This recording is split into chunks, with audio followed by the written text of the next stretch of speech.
Determinant of a matrix.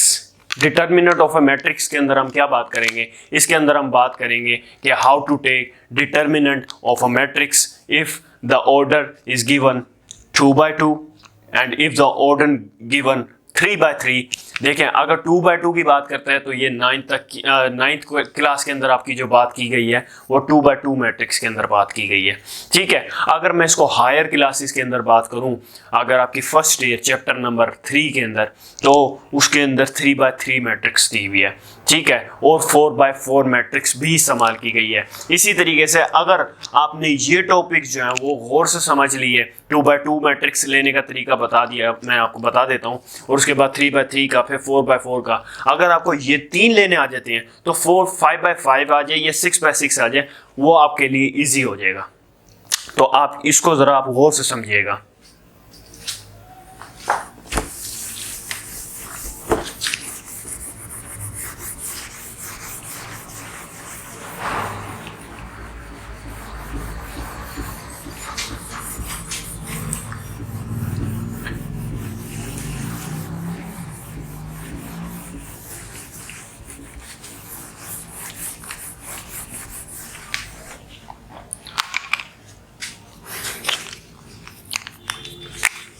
अब जो हमारा टॉपिक है, हाउ टू टेक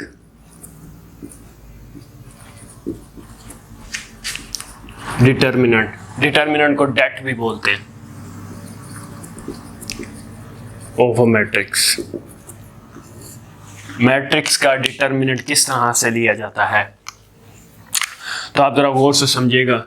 डिटर्मिनेंट को हम शो करते हैं इस मोड के साइन से। ठीक है, इसको हम डेट भी बोलते हैं। लेट कर लेते हैं कि अभी हम बात जो कर रहे हैं वो 2/2 मैट्रिक्स की बात कर रहे हैं, ये आपने जहन में रखना है। 2/2 मैट्रिक्स के डिटर्मिनेंट की बात कर रहे हैं अभी हम। तो हम डिटर्मिनेंट लेते हैं, लेट्स सपोज 2, 3, 4, 5। ठीक है, अब हम कहते हैं कि इस 2/2 मैट्रिक्स का डिटर्मिनेंट चाहिए हमें। तो डिटर्मिनेंट किसे कहते हैं? हम डिटर्मिनेंट जब हम ले रहे होते हैं तो उसमें हम क्या करते हैं, उसकी जो कोरस्पॉन्डिंग एंट्रीज हैं, कोरस्पॉन्डिंग एंट्रीज उसके साथ मल्टीप्लाई कराते हैं। जैसे 5 है, इसकी कोरस्पॉन्डिंग क्या है? 2 है, मतलब कोरस्पॉन्डिंग उसकी जो मुखालिफ है। 5 2 के साथ मल्टीप्लाई होगा और 4 3 के साथ मल्टीप्लाई होगा। क्या मैंने कहा? 5 2 के साथ मल्टीप्लाई होगा और 4 3 के साथ, मतलब 5 का कोरस्पॉन्डिंग 2 या 2 5 के साथ कर दें और 4 3 के साथ होगा या 3 4 के साथ हो जाएगा। तो इसका तरीका क्या होगा? 2 × 5, ठीक है, और माइनस जो साइन है वो फार्मूले का लगेगा, और उसके बाद फिर 4 × 3, तो 5 2 = 10 - 4 3 = 12, तो ये आ जाएगा -2। ये ए का डिटर्मिनेंट निकल आया 2/2 मैट्रिक्स का। ठीक हो गया। इसी तरीके से अगर आपके पास कोई भी क्वेश्चन आ जाता है तो आप इसी तरीके से उसका डिटर्मिनेंट लेंगे कि 2/2 मैट्रिक्स का डिटर्मिनेंट किस तरह से लिया जाता है, कि हमेशा जो उसके कोरस्पॉन्डिंग एंट्रीज हैं उनको क्या करेंगे, आप मल्टीप्लाई करवा देंगे और बीच में माइनस का साइन आएगा। ठीक है, अब मैं आपको तरीका दिखाता हूँ कि how to take determinant of 3/3 matrix. 3/3 matrix का किस तरह से डिटर्मिनेंट लिया जाएगा? 3/2 का डिटर्मिनेंट आप नहीं ले सकते क्योंकि आपने अभी जो है टाइप्स भी पढ़ी हैं कि इक्वल मैट्रिक्स भी होता है। इक्वल मैट्रिक्स वो मैट्रिक्स होता है जिसकी number of rose and number of columns जो हों वो क्या होने चाहिए? सेम होने चाहिए, तब वो इक्वल मैट्रिक्स कहलाता है। तो आप देखें, number of rose and number of column same है, ऑर्डर सेम है, तो अब हम इसका जब डिटर्मिनेंट लेंगे तो डिटर्मिनेंट आप देखें किस तरह से लिया जाएगा। अब 3/3 की मैं बात कर रहा हूँ। 3/3 की जब मैं बात करूँगा तो इसमें अब मैं आपको लेट कर लेता हूँ कि बी मेरे पास एक मैट्रिक्स है उसके 3 by 3 मतलब 3 रोज 3 कॉलम्स बनानी पड़ेगी। 1 2 3 4 5 6 7 8 एंड 9। ये आपके पास 3 by 3 आ गया, 3 रोज एंड 3 कॉलम्स। ठीक है, अब आपने इसका डिटर्मिनेंट लेना है। तो इसका डिटर्मिनेंट आप किस तरीके से लेंगे? देखिए 2 by 2 होता तो फिर आप ले सकते थे। 3 by 3 का अब आप सोचने की बात है किस तरह से डिटर्मिनेंट लिया जाता है। अब ये जो टॉपिक है ये फर्स्ट ईयर वालों के लिए, चैप्टर नंबर 3 के लिए तो इम्पोर्टेंट है। ठीक है, और बाकी जो देख रहे हैं उनके लिए भी मोस्ट इम्पोर्टेंट है।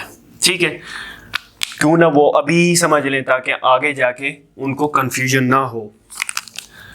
तो आपके पास जो है, अब आपने क्या करना है, इसके 2 तरीके हैं। 3 by 3 मैट्रिक्स लेने के या 4 by 4 मैट्रिक्स लेने के जो है 2 तरीके हैं। ठीक है, उसका तरीका क्या है? उसका तरीका ये है कि अब 3 by 3 जो मैट्रिक्स है उसमें आप ये कर सकते हैं। पहला तरीका जो मैं आपको करवा रहा हूँ, दोनों तरीकों से करवाता हूँ। पहला जो है आप एक्सपेंशन कर सकते हैं। क्या कर सकते हैं? एक्सपेंशन कर सकते हैं। फर्स्ट मेथड जो है वो है, मेथड नंबर 1 जो है वो है एक्सपेंशन का।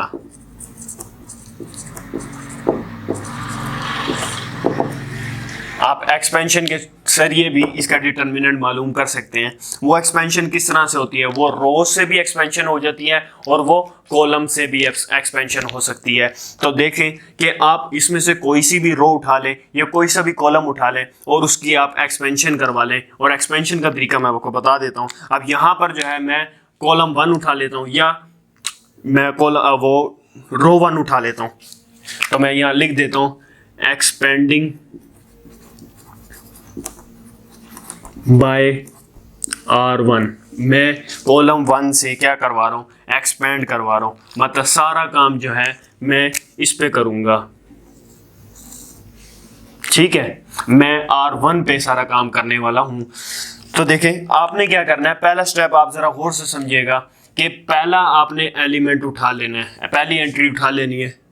ये आपने लिख दी। ठीक है, तो जब आप R1 से करवा रहे हैं, ठीक है, तो देखें पहली रो और पहला कॉलम डिलीट हो गया, बाकी जो बचे वो आपने लिख देना है। ठीक है, फिर वाज़ेह कर रहा हूँ कि अगर आप रो 1 से करवा रहे हैं तो रो 1 पे मतलब इससे काम ले रहे हैं तो उसका पहला एलिमेंट आपने लिख देना है। तो पहली रो और पहला कॉलम को अभी आप थोड़ी देर के लिए इग्नोर कर दें। बाकी क्या बचेगा? 5 और 8 और 6 और 9। ठीक हो गया जी। ये आपके पास आ गए पहले टर्म। उसके बाद आपने दूसरी टर्म उठानी है, तो दूसरी टर्म के साथ हमेशा साइन माइनस का आएगा।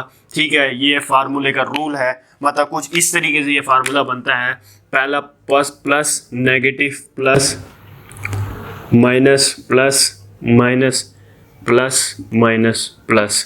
ठीक है, तो दूसरा क्या आता है? नेगेटिव आता है। तो आप ये 2 को उठा लेंगे तो बस वही जिस पे, मतलब ये आप जहन में रख लें कि जिस पे आप काम कर रहे हैं वो तो आना ही आना है, वो तो इग्नोर होना ही होना है। लेकिन जिसके फिर आप जो एलिमेंट उठा रहे हो, जो एंट्री उठा रहे हो, उसको आपने, उसके कॉलम को आपने क्या कर देना है? इग्नोर कर देना है। ठीक है, तो मतलब अब आप 2 को उठा रहे हैं ना, तो देखें पहली रो तो आपने इग्नोर करनी है और दूसरा कॉलम, दूसरा एलिमेंट उठा रहे हैं तो दूसरा इग्नोर कर दें। तो आगे वो बचेगा क्या? 4 7 6 और 9। 4 7 6 और 9। ठीक है, अब आप तीसरे को उठा लें तो ये इसके साथ पॉजिटिव का साइन है 3। तो देखें पहली रो तो आनी ही आनी है, पहली रो निगलेक्ट और उसके बाद फिर ये तीसरा कॉलम, क्योंकि तीसरा एलिमेंट है। तो ये 4 5 7 और 8 ये आ जाएगा। ठीक है, अब आपने क्या करना है? अब देखें आपके पास 2 by 2 की फॉर्म बन चुकी है। ये 2 by 2 बिल्कुल सेम इस तरीके से ही होगा। ठीक है, अब ये 1, अब इसको आप कोरस्पॉन्डिंग के साथ मल्टीप्लाई कर दें। 5 9 45 माइनस फार्मूले का साइन आएगा और उसके बाद जो आएगा 8 6 48।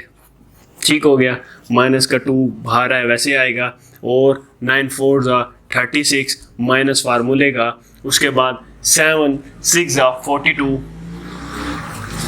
उसके बाद प्लस 3 एज इट इज आएगा 8 4 ज़ा 32 माइनस फार्मूले का 7 5 ज़ा 35। ठीक हो गया। अब आ जाएगा 1 और ये आ जाएगा माइनस का 3 माइनस का 2 और ये आप 40 के अंदर से 36 निकाल दें 4 4 और 2 6 माइनस का 6 बच जाएगा और उसके बाद प्लस का 3 और 35 में से 2 निकाल दें कितना बचेगा माइनस का 3 बचेगा।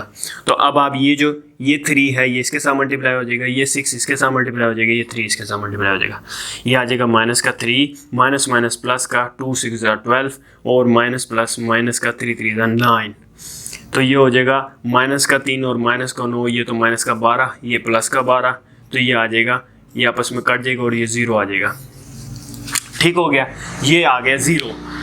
अच्छा, अब आपका जब भी डिटर्मिनेंट जो है 0 आ जाए, ठीक है, जब भी आपका डिटर्मिनेंट 0 आ जाए तब क्या होगा, तब आपकी जो क्या नाम है मैट्रिक्स होगी वो क्या होगी, वो सिंगुलर होगी। क्या होगी, सिंगुलर होगी। क्या होगी, सिंगुलर होगी। मतलब जब भी 0 आ जाए आपकी मैट्रिक्स क्या होगी, सिंगुलर होगी। क्यों, क्योंकि वो अकेली रह गई है। ठीक है, सिंगुलर कहते हैं अकेले को, वाहिद को। अब नॉन सिंगुलर किसे कहेंगे, नॉन सिंगुलर उसे कहेंगे जब आपका जो मैट्रिक्स है वो 0 ना आए, जब आपका आंसर जो है डिटर्मिनेंट का वो 0 ना आए तो उसे क्या कहेंगे, हम नॉन सिंगुलर कहेंगे। ठीक हो गया जी। ये तो आपको मैंने मेथड नंबर 1 बता दिया कि किस तरीके से हम इसकी एक्सपेंशन करवाते हैं। अगर आप कुछ स्टूडेंट्स के अंदर क्वेश्चन ये आ रहा होगा माइंड में कि अगर हम कोई भी लेट्स सपोज हम कॉलम को उठा लेते हैं, अगर हम इस कॉलम को उठाते हैं तो फिर हम क्या करते हैं, वही पहली एलिमेंट लिखते हैं हम। ठीक हो गया, उसके बाद फिर पहला कॉलम इग्नोर होता और फिर पहली एंट्री है तो पहला रो इग्नोर कर दिया जाता, फिर 5 6 8 9 आ जाता। ठीक हो गया, फिर दूसरी एंट्री उठाते वो माइनस आता उसके साथ साइन, फिर वो पहला कॉलम और दूसरी रो इग्नोर होती, फिर तीसरा ये उठाते उसके बाद फिर ये पहला कॉलम और तीसरा क्या नाम है रो जो है वो इग्नोर हो जाती। ठीक है, इस तरीके से ये सारा क्वेश्चन हो रहा है। और आपने ये जो साइंस हैं, ये साइन फार्मूलाज के हैं, इनको आपने ज़रा ध्यान से सॉल्व करना है। ठीक हो गया, अब हम मूव करते हैं इसके नेक्स्ट मेथड की तरफ। इसका नेक्स्ट मेथड जो है एक तो एक्सपेंशन के जरिए है, दूसरा क्या है कि जीरो किस तरीके से बनाते हैं। क्या है, जीरो किस तरीके से बनाते हैं, ये हाउ टू मेक जीरो। ठीक है, इन डिटर्मिनेंट ऑफ अ मैट्रिक्स। ठीक है, अब हम मैट्रिक्स का डिटर्मिनेंट लेके दिखाते हैं।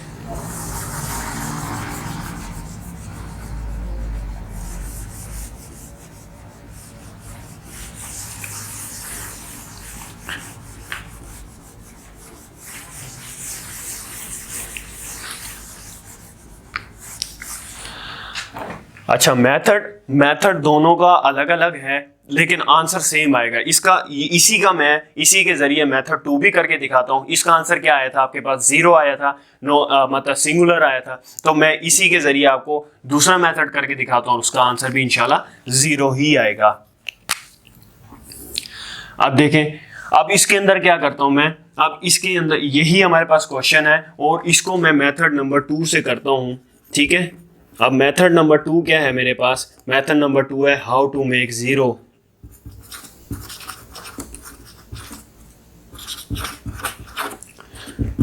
How to make zero. अब इस मेथड के अंदर बच्चे इतने ही कंफ्यूज होते हैं कि फर्स्ट ईयर के बच्चे तो लाजमन कंफ्यूज होते हैं कि जीरो कहां से बनाए। अगर किसी भी मैट्रिक्स के अंदर अगर आपके पास 1 मौजूद है मैट्रिक्स के रो में या कॉलम में, तो आपने क्या करना है, वहां पर आप देख लें कि यहां पर हमारे पास कॉलम 1 में भी 1 मौजूद है और R1 में भी 1 मौजूद है। ठीक है, अब मैं इसको कॉलम के हिसाब से ले लेता हूँ। पिछला मेथड रो के हिसाब से किया, मैं कॉलम के हिसाब से ले लेता हूँ।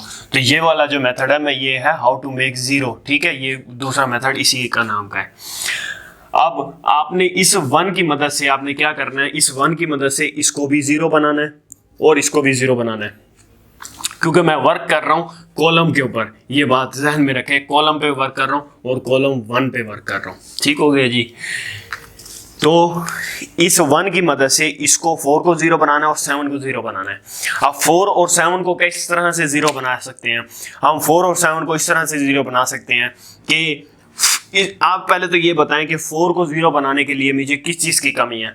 4 को 0 बनाने के लिए ज़रा सोचें, 4 को अगर -4 के साथ प्लस करवा दें हम तो 0 बन सकता है, 7 -7 हो तो वो 0 बन सकता है।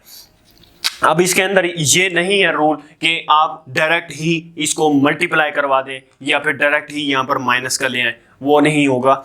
हाँ, यहाँ पर आप 1 की मदद से आप इन दोनों को 0 बना सकते हैं। ठीक हो गया। तो इस 1 के अंदर आप उस डिजिट को मल्टीप्लाई करवाएंगे और उसको यहाँ पर आके प्लस करवा देंगे ताकि इससे आपको ये 0 बन जाए। लेकिन आपने यहाँ मल्टीप्लाई करवाना नहीं है, सिर्फ आपने जहन में करवाना है कि जो आंसर आएगा उसको यहाँ पर आपने प्लस करवाना है। तो आप ये ज़रा देखें, आपको और पता चल जाएगा कि मैं क्या कहना चाहता हूँ। अब आप चाहते हैं यहाँ पर -4 आ जाए ताकि ये 0 बन जाए, 4 जो है, तो कॉलम 1 को -4 से मल्टीप्लाई करवाएं। कॉलम 1 को -4 से R1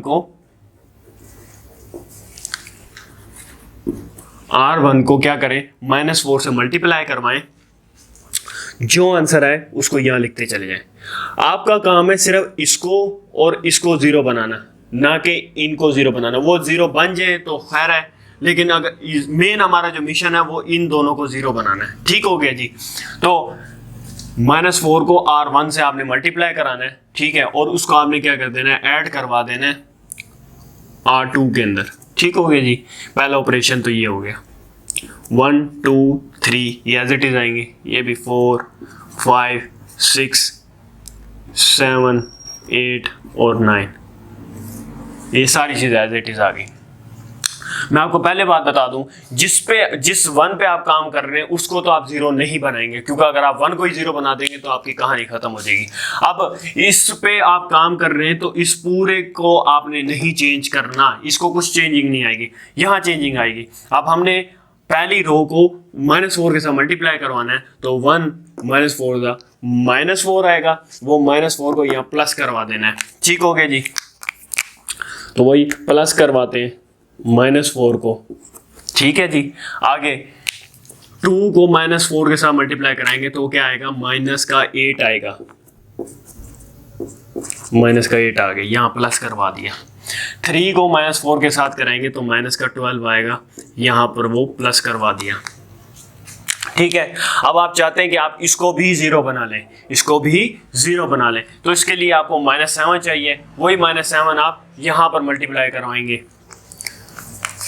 तो दूसरा ऑपरेशन भी आप देख लें कि -7 को आप मल्टीप्लाई करवाएंगे R1 के साथ और उसको प्लस करवा देंगे R3 के अंदर। ठीक हो गया जी। अगर यहाँ पर होता -7 तो आपको फिर +7 चाहिए होता ताकि आप इसको 0 बना सकें, तो फिर आप यहाँ पर +7 मल्टीप्लाई कराते। अगर -7 होता इधर, खैर 1 -7 जा क्या होगा,